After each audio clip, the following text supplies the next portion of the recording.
Dear students, welcome to this virtual lecture for the 319 seminar. This is the last one, and this is going to be probably the most challenging one in terms of imagination. Here I'm going to talk about the most common lymphoproliferative and myeloproliferative disorders. This is a morphologic lecture, so I highly suggest to check out the companion lecture.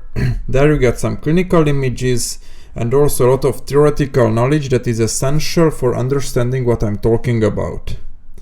These are probably the hardest lectures for students to understand, so if you're interested, then please give it a bit more attention. My usual disclaimer that these are the teaching slides and not the examination slides. For them, please check out the respective lectures. So let's start with the first entity, B-ALL, or acute lymphoblastic lymphoma. We have it in both B and T variant. In childhood, B-ALL is probably the most common lymphoproliferative disorder. In adulthood, you tend to get more commonly T-ALL. This one has generally good prognosis. It can affect both lymph nodes and certain organs, as you can see in the companion lecture. Here we have a lymph node. I will not dwell too long on this one. So we just zoom in. These are a typical medium-sized lymphoid elements.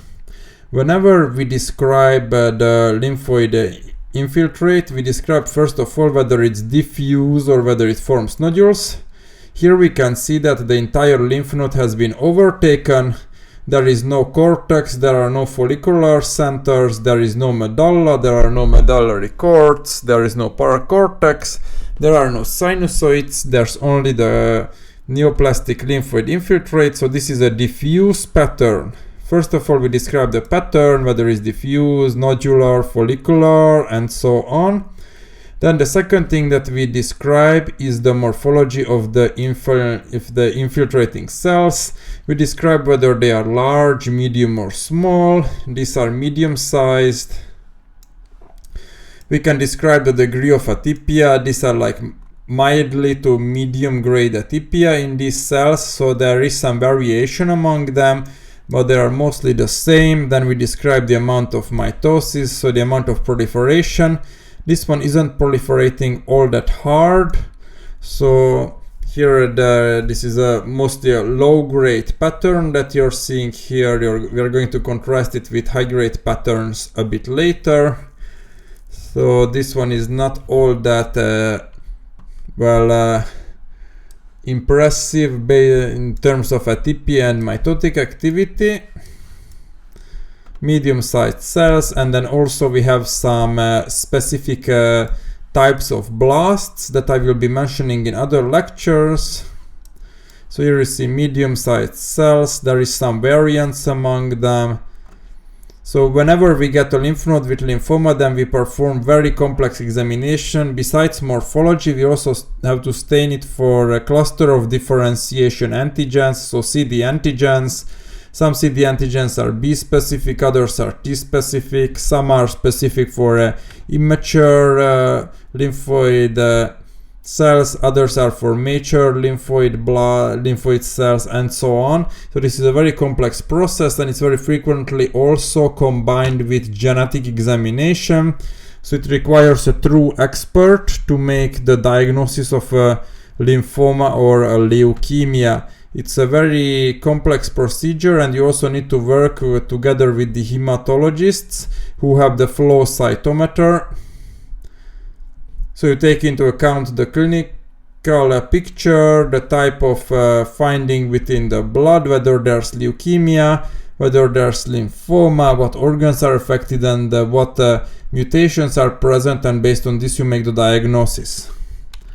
So let's move forward to some more important ones with B-CLL or SLL, small lymphocytic lymphoma / leukemia. This is probably the most common lymphoproliferative disorder in our population. Many patients are diagnosed by accident. When if they have leukemia, then they can have just blood work and it gets picked up on blood work. or they can have some lymph node enlargement which gets biopsied, or sometimes we just find the lymphoma infiltrate in biopsies taken for other reasons. For some strange coincidence is that I keep seeing them from time to time in skin biopsies, so it might be just a surprise. I think one of my colleagues has even published a paper where he described several like malignant tumors, I think from the kidney, which were infected by CLL, SLL. So let's zoom in. This is a diffuse, vaguely nodular pattern, but mostly diffuse. The cells are small, quite uniform. They look like small lymphocytes. I mean, they have a bit of a rougher chromatin and they are slightly larger, but most of them look like small lymphocytes. Then we have a few cells which are a bit larger, like this. These are the cells which are proliferating. So these ones are terminally differentiated cells, and these are the so-called stem cells of this cancer, and these are the so-called para-immunoblasts. So para-immunoblasts.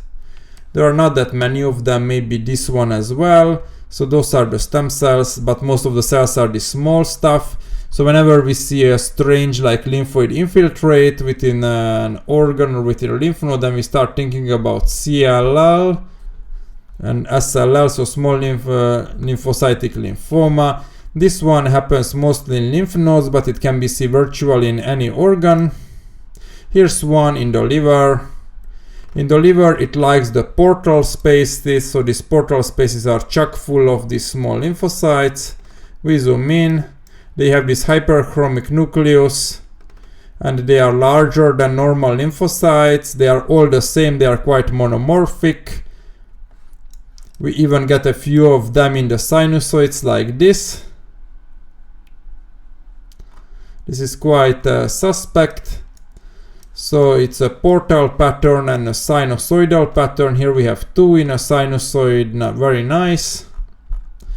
So this is a small lymphocytic lymphoma infiltrating the liver. This is an autopsy case, and this patient might have survived with this lymphoma for decades. Here you see very typical, they are forming like single files, and here's a neutrophil. Just for size comparison, these are smaller than neutrophils in this case. So this is a very nice example, and we have one more example. This one has infiltrated the bone marrow. You see that the intertrabecular spaces are full of this basophilic cell population. It's basophilic because they are basically only nuclei, nothing else. The bone marrow has been almost completely overtaken by this infiltrate. Here we have a poor, lonely megakaryocyte, and around it some hematopoietic elements. But other than that, the bone marrow has been suppressed. So if you have a massive invasion of the bone marrow with CLL, SLL, then first of all the patient is going to have leukemia. Here's the megakaryocyte. And also the patient is going to have pancytopenia. So the patient is going to be anemic, is going to have immunodeficiency, and the patient is going to have bleeding complications. This is why the bone marrow biopsy is always a part of the staging procedure. So whenever you have a patient with diagnosed lymphoma or leukemia, you take a bone marrow sample to assess the situation. In most cases it's negative, but in some cases it could be even positive. So this has been the bone marrow and the liver. Now let's move on to the next most common lymphoma is follicular B-lymphoma grade 1-2. So whenever we grade follicular lymphoma, we have two grades, because basically we have the low grade that is grade 1 and 2. Then we have the high grade, which is grade 3A and 3B. This one is a low grade follicular lymphoma. We start by low magnification. You see that this is a nodular or follicular pattern. So you have a well circumscribed but otherwise irregularly shaped like this nodular aggregates. This lymphoma has the same differentiation as the follicular germinal center, so it has a very similar cells, and they're trying to recapitulate the follicular germinal centers. but they are not doing a very good job at it because they have variable shapes, they have bigger shapes like these geographic shapes. And if we zoom in, and this is all the neoplastic cells, this is just the leftover of the normal lymph nodes, everything which is among them is not neoplastic. And here we basically distinguish two types of cells. Here in this field I have both types. Most of them are these smaller cells with this angulated nucleus, like this angulated nucleus. These are the so-called centrocytes. Centrocyte, these are slightly larger than the CLL, SLL cells. They are slightly larger, they have coarse chromatin. These are the centrocytes. Then the other cell type that we have is this one here, the so-called centroblast. Centroblasts have vesicular nuclei and one or more nucleoli. So the more centroblasts you have, the higher the grade of lymphoma is. I think you count them in high power fields. Here we have another one. This one has a lot more nucleoli. This one has only one. But in general, this case has just a few centroblasts. So this is a low-grade lymphoma. The more of these centroblasts, the higher the grade of lymphoma.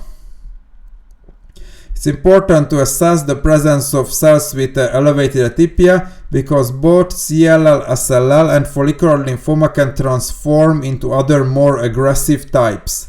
So you need to be on the lookout also for this. Well, it's not the case here, but still. So remember the cellular composition, the centrocytes and the centroblasts, and remember this peculiar nodular architecture. This is follicular lymphoma. I think this is the most helpful feature that helps you to discover this during your slide exam, this peculiar pattern.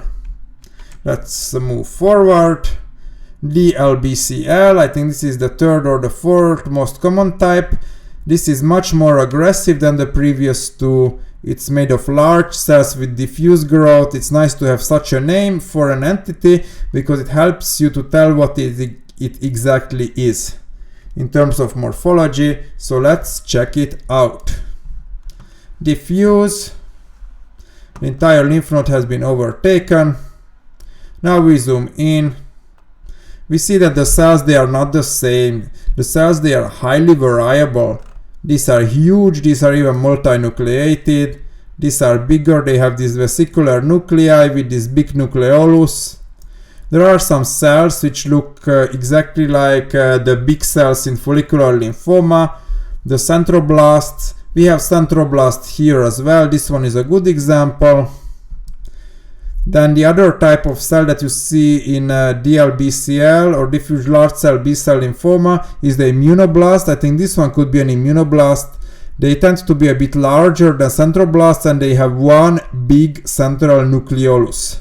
I mean, these are mostly centroblasts here. Maybe this could be an immunoblast here, this big nucleolus and this big vesicular nucleus. I mean, here we have mostly centroblasts and almost no immunoblasts, but it doesn't really matter. What matters is that all the cells are different, all the cells are atypical, they have a high mitotic activity. I think I saw mitosis somewhere, but I lost it unfortunately.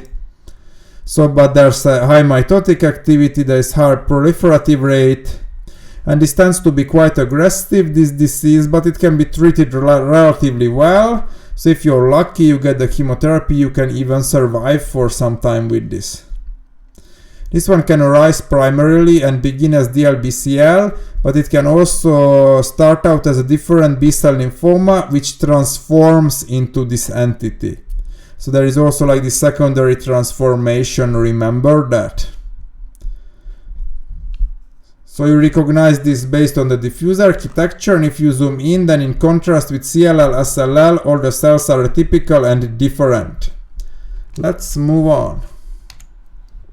Burkitt lymphoma. This one is rarer. It's seen most in our population. It's seen mostly in young adults, so your age category. But if we were in Africa, then we would be seeing this in children mostly. So there's an endemic variant.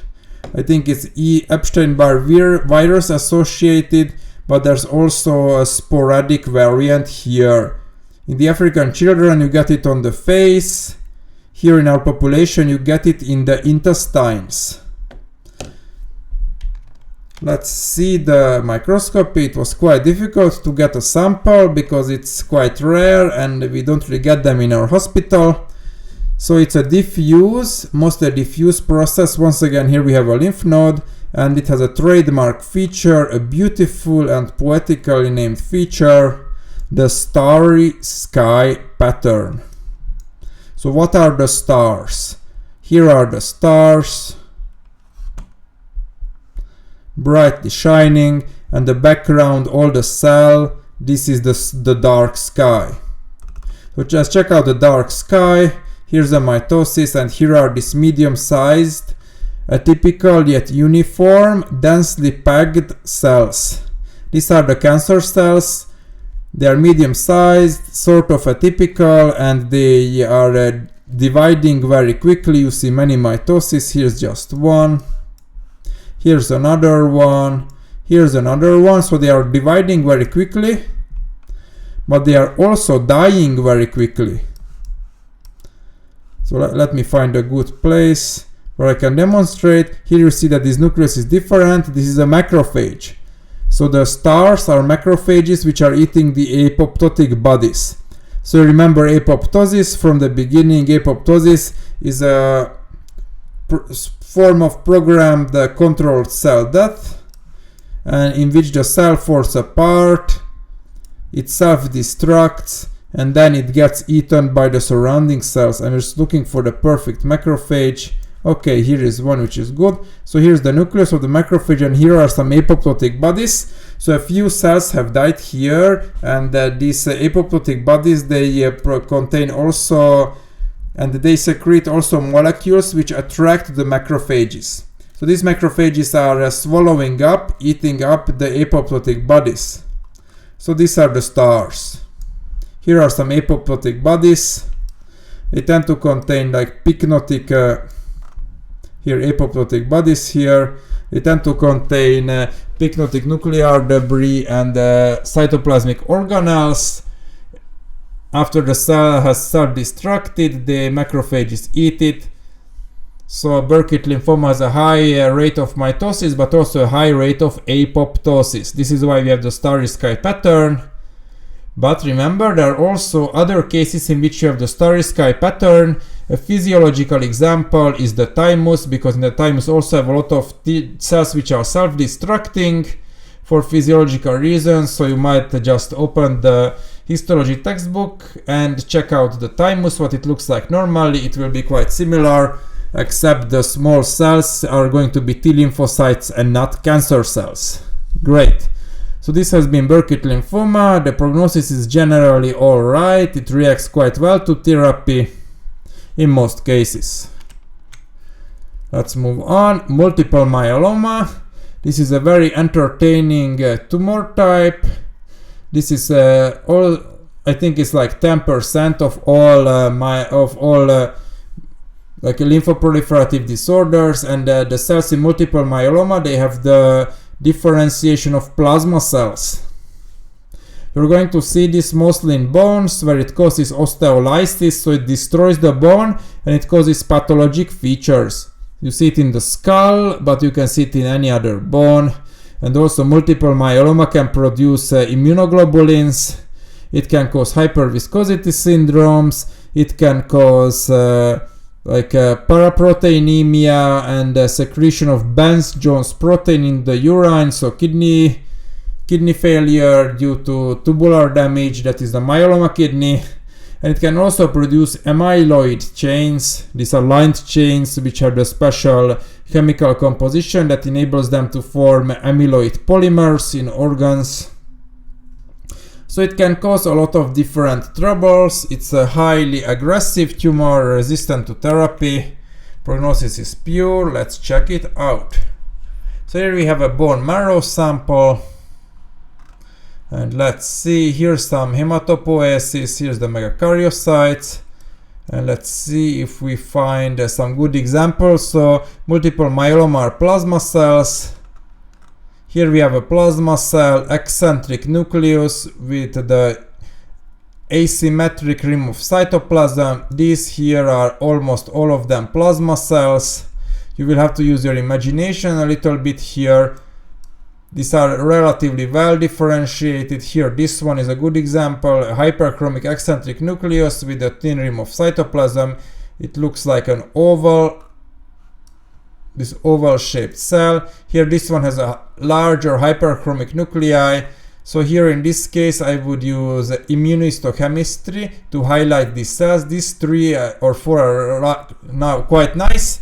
Big hyperchromic nuclei, eccentric with this basophilic cytoplasm. So here I would use immunohistochemistry. In general, we say that the amount of plasma cells in the bone marrow can be maximum 5%.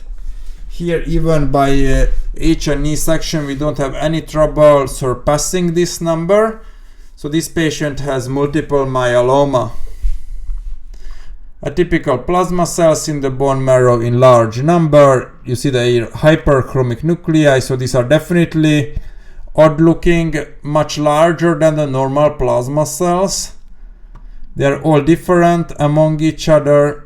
Here is another good group. Look at this, how big they are with the hyperchromic nuclei. So this is multiple myeloma, a very nice example in the bone marrow. This is the usual location for it, but it can also be seen in other solid organs or in soft tissues. If there's only one focus, then we call it a plasmacytoma. If there are multiple, then we call it multiple myeloma. Now let's check out Hodgkin lymphomas. So Hodgkin lymphomas are so different when compared to other lymphomas that there are Hodgkin and non-Hodgkin lymphomas. Hodgkin lymphomas, we have 2 main types. We have classical lymphocyte predominant, like nodular lymphocyte predominant lymphoma, and the classic has 4 subtypes which you can check out. Here we are going to talk about 2 subtypes. The first one is nodular sclerosis. This is the most impressive type. It's quite easy to recognize. It's nodules and sclerosis. Here the basophilic are the nodules and the sclerosis is the eosinophilic collagen. So big lymph nodes, quite enlarged with a lot of irregular fibrosis. So this is very suspicious from low magnification. Naturally, this is going to be a young adult patient. I think 1 year we even had a student who had Hodgkin's lymphoma. So it's your age group, remember, young adults mostly. And now let's check out the cellular composition. In Hodgkin's lymphomas, around 90% of the cells are non-neoplastic cells, which have been attracted by the neoplastic cells. The neoplastic cells are these big ones, these big boys with the big irregular nuclei. Here's another one. Let me find another one. I saw some nice ones there, but I want to show you other ones as well. I mean, there are not all that many of them. You need to use special immunostains to make them jump out. Here's another one. This here.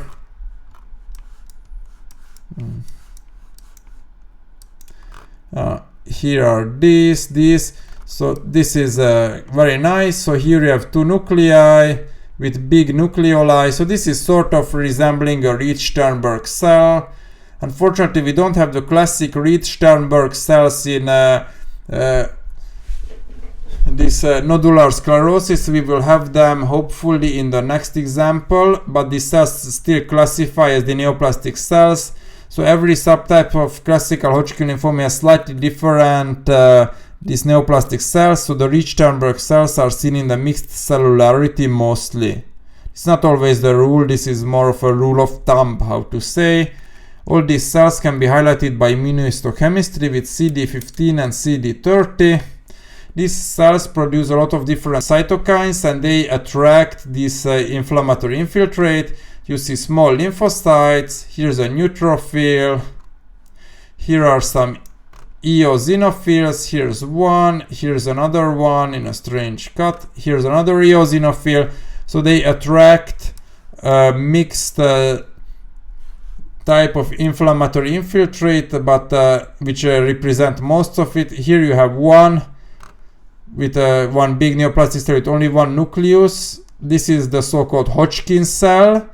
If we were to double this, so if we had two, then that would be the Reed-Sternberg cell with the O, which looks like an owl. So this is nodular sclerosis. Let's check out the other one. Mixed cellularity. In mixed cellularity, you don't have this massive fibrosis. It's vaguely nodular, but mostly diffuse. The inflammatory background is mixed. You see immediately the eosinophils jumping at us. But you have many small lymphocytes. Now let's try to find the Reed-Sternberg cell. Here's one which is sort of there. You see one big nucleus with a huge nucleolus. Here's another nucleus which hasn't been cut very nicely, so it's not very nicely in the cut plane of cutting. Here's another neoplastic cell. So now I will just go through it a little bit and try to find a Reed-Sternberg cell. This one has two nuclei. You see one of the nucleoli. This is a Reed-Sternberg cell. It's not the most textbook example, but because the nucleolus here is probably outside of the cutting section. These are huge cells, as you can see. So I will just browse it a little bit. Maybe I can find a nice one. So once again, you can see that the neoplastic cells represent only the minority. Here's a freaky one with like 4 nuclei, each of them with a big nucleolus. Here's another one, another neoplastic cell. Here you have 3 nuclei with big nucleoli, so 1.5 times the Reed-Sternberg cell. This cell has been working hard. Okay then. Okay, maybe this one. Here's one nucleus, here's another nucleus, and both of them are big nucleoli. So this is sort of looking like a Reed-Sternberg cell, double nuclei with big nucleoli. Remember, Reed-Sternberg cell. That's the neoplastic cell. I think this is the best that I'm going to find for you, so forgive me for not finding the perfect one. Okay, here's one with a mitosis, so this one is dividing. Okay, here, this one is pretty nice as well. One nucleus, another nucleus, and 2 big nucleoli. So here you go, Reed-Sternberg cells. Remember, every subtype of Hodgkin lymphoma has different neoplastic cells. And here I see, finally, just when I was trying to go, one nucleus, another nucleus, and here we have even a third one in the background. One big nucleus, another big nucleus. So we are almost getting there. Okay, this much was enough. Reed-Sternberg cells, Hodgkin cells, popcorn cells, and so on. Great.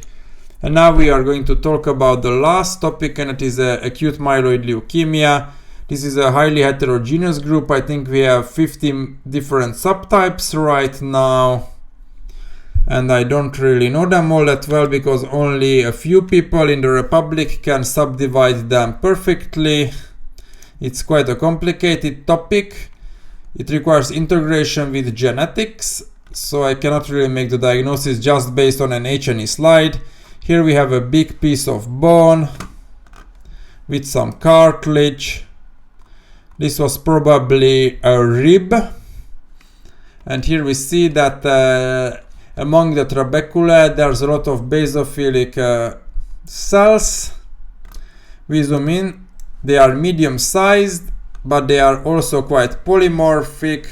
Some are larger, others are smaller, some are angulated. The degree of chromatin density is variable. So these are the blasts of acute myeloid leukemia. In general, acute myeloid leukemia infiltrates the bone marrow and causes bone marrow suppression. So as expected, the bone marrow is full of it, and the patient presents with a rapid onset of symptoms of pancytopenia. So they're going to be quite fatigued, they are going to be very pale and anemic, and they're going to bleed from their noses, from their gums, and so on, because they're going to have almost no thrombocytes. So they can die of bleeding complications very acutely, even before you get to treating the leukemia itself. It usually responds well to chemotherapy but can come back over time, so it can behave quite aggressively in some cases, but in other cases the patients can be completely cured. It depends on the genetic and morphological subtype.